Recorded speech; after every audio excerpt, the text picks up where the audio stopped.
ফেলে দেওয়া প্লাস্টিক কিংবা প্লাস্টিক জাতীয় দ্রব্য থেকেও ইট তৈরি হতে পারে, তাও কি সম্ভব? হ্যাঁ, এই ব্যতিক্রমী কাজটিও সম্ভব করে দেখালেন এক ব্যক্তি। উল্লেখযোগ্য বিষয় হলো তিনি বহির্রাজ্যের মানুষ নন, এ রাজ্যের লংতরাই ভ্যালির পশ্চিম ছাউমনুর প্রিয়লাল চাকমা। তিনি এই চমৎকার ভাবনা সার্থক করে দেখালেন।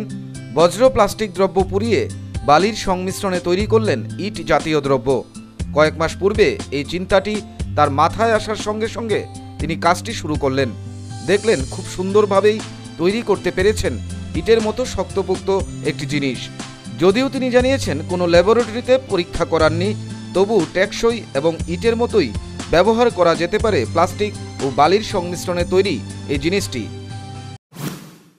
ট্রাইবেল ওয়েলফেয়ার আর রুরাল ডেভেলপমেন্ট সোসাইটি, এই সোসাইটি আমি সভাপতি। আমি চিন্তা করলাম, যেহেতু আমি দীর্ঘ বছরে এই সোসাইটির সাথে যুক্ত, আমি চিন্তা করলাম এখানে ত্রিপুরা রাজ্যে মানুষের কর্মসংস্থান নেই, ক্ষুদ্রশিল্প নেই, তা কী করা যায়? মানুষও তো পাহাড় অঞ্চলে বিশেষ করে জুমের সাজের উপরে নির্ভর ত্রিপুরা রাজ্যে। এই কলা গাছটা কীভাবে কাজে লাগান যায় কি না, তা আমি অনেক কিছু মানুষের সাথে যাই জিজ্ঞাসা করলাম।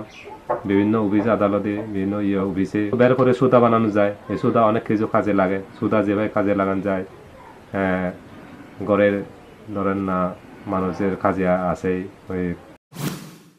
শুধু তাই নয়, কলা গাছ থেকে সুতো ও কাগজ তৈরি করারও চেষ্টা চালাচ্ছেন প্রিয়লাল বাবু। তিনি এও জানিয়েছেন সামাজিক দায়বদ্ধতা ও বজ্র পদার্থের হাত থেকে পরিবেশকে রক্ষা করতেই তার এই চিন্তা ভাবনা।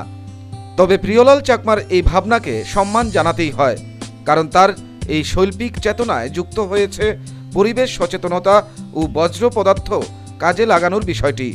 যদি রাজ্য সরকার কিংবা আগরতলা শিল্প নিগম এই ধরনের নতুন শৈল্পিক ভাবনার ব্যক্তিদের হাত বাড়ায়, তাহলে অবশ্যই এগিয়ে যাবে রাজ্যের শিল্প জগৎ, সমৃদ্ধ হবে অর্থনীতি, খুলবে কর্মসংস্থানের নতুন দিগন্ত। Bureau report, news vanguard.